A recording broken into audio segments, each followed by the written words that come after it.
good morning everyone. I am Deborah Grace Carino, second year student taking Bachelor of Secondary Education major in Mathematics. Today I am here with our Barangay Captain, Honorable Jimlan P. Baltasar. Good morning, Cap.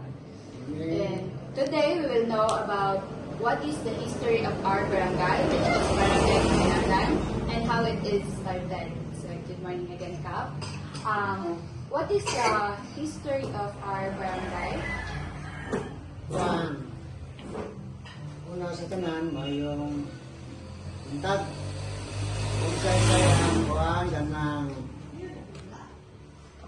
pagsugod yun o himo pagka baryo man sa una. Adi sa una ang kuwan yun ka ng chieftain, panahon pa sa mga nitibo.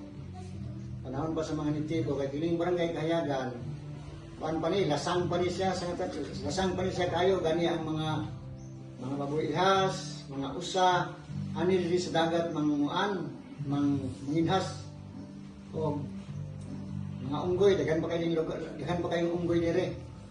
Niya, ang unang mga tao din sa barangay Kahayagan, kato sila ni, ang apelido Laray. Mao gito sila ay unang tao din og si kaming Tomas Pardo, si Lulukin, o mga Pakudan. Mao ni unang mga tao din sa barangay Kayagan. Niya, ang ilang chieftain nila kato si Laray, nga apelyido. Nga pito pa sila ka pamilya diri sa barangay Kayagan sa una. Niya, antod nga, niabot ang mga katawhan nga gikan sa mga barangay na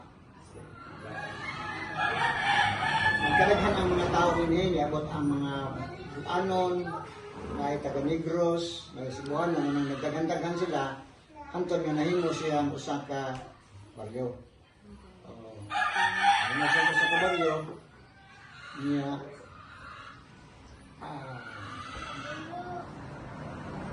Juan, pang sa una paman kanang chieftain paman, antod nga paabot sa mga katuigan, abot na ang buwan kanang daghan nga niagi ng mga chieftain din sa barangay Kayagan. Antod nga nahimong baryo ang Kayagan.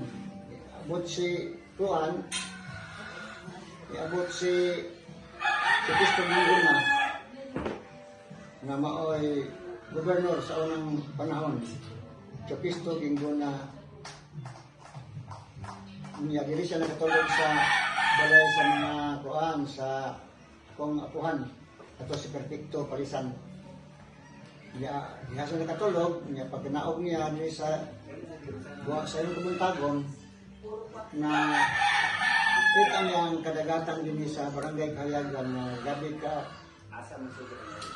silaw sa mga balas tungod kay wala pa may mga tao rin tayo sa una.